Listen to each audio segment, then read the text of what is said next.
Hi everyone and welcome back to my channel.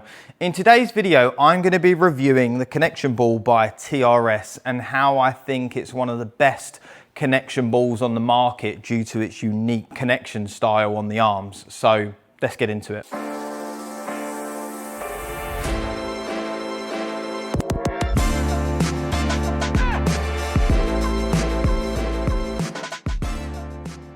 I really like this TRS Connection Ball for a few reasons. One, I think although you can get cheap alternatives on the internet, I like the quality of this. I've had this for a while now. It hasn't shown any signs of bursting or deflating. I think the quality is good.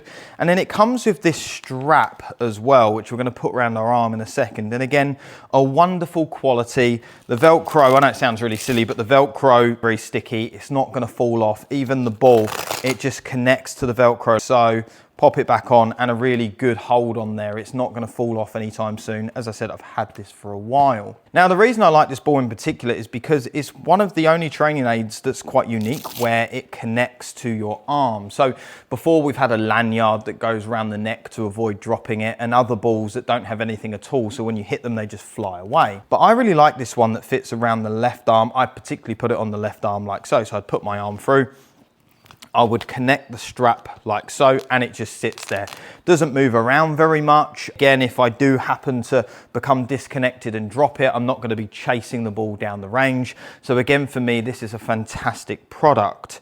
Now, I particularly like to put this on my left arm because I want to train my right arm to move differently. I think these balls are great, but it's important to understand what they're actually changing. And for me, what we're trying to do is we're trying to take our arm from an internal position where it starts to work inwards towards the body line, the arm starts to flare. So occasionally we can get some cuppy wrists at the top and that can cause some club face issues. So grabbing my golf club and showing you that, if I was to go to the top of my swing and disconnect my arm, not only am I going to get my club a little across the line, get my right arm a little bit more above, which can lead to some steepness, it can actually cup the wrist, which plays a massive role into club face control and if that club face is going to be open or closed. But again, I really like this because it trains my right arm to move more external, moving my elbow more towards the inward line. And as I work to the top here, I can go to the top and I can really feel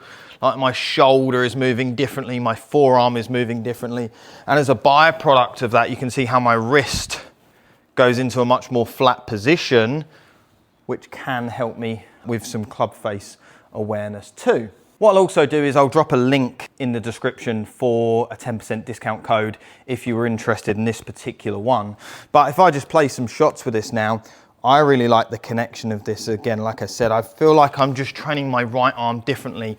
Something else it gives me is when I've got the lanyard ball or other ones between my arms, I feel like I have to hug them in an effort to keep contact where I don't here. I don't feel like I have to do that because it's between my arms. And actually, if I wanted to grip this ball tighter, actually lengthening my arms and building in a wider radius or a bigger arc is going to help me hold that ball. The second my arms start to shrink towards my body, you can see how that disconnects. So actually having my arms a good distance from my body is going to, one, help me hold on to the ball differently or better, but also increase the width of my swing, which I know when I get up to the top end of the bag driver is going to be extremely helpful. So let's just hit a few shots here. So putting the ball on all between my arms, having a few practice swings where I turn my body, trying to hold on to that. And I would start with some small swings, maybe half to half, just to get the sensation. And something I tell a lot of my students is swing back as far as you can, not as far as you think you need to start with, because we've done this and I'm sure if you start filming it over 10, 15 shots, you'll start realizing, oh, I can only get back to here. And then after 15 shots, you film it again, you'll be here. You'll soon learn to move a little better. So again, putting this between the arms, setting myself up, turning my body, keeping my right arm, squeezing my left, keeps my wrist in good state, and then come through. And I can really feel the connection through the shot. But something else which I'm really starting to feel as I hit them shots is I feel synchronized. I feel like as I come through, my arms and body are coming through together rather than separating or the club overtaking me. So I have this not only connection in the arms, I have this connection of my arms and body in the follow through as well. So let's hit one more for you. To the top, elbows squeezing together.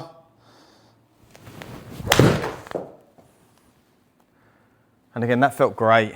There, loads of connection, path a little bit from the inside.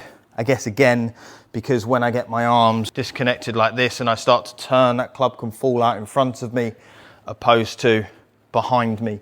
So there's so many benefits of this particular training aid.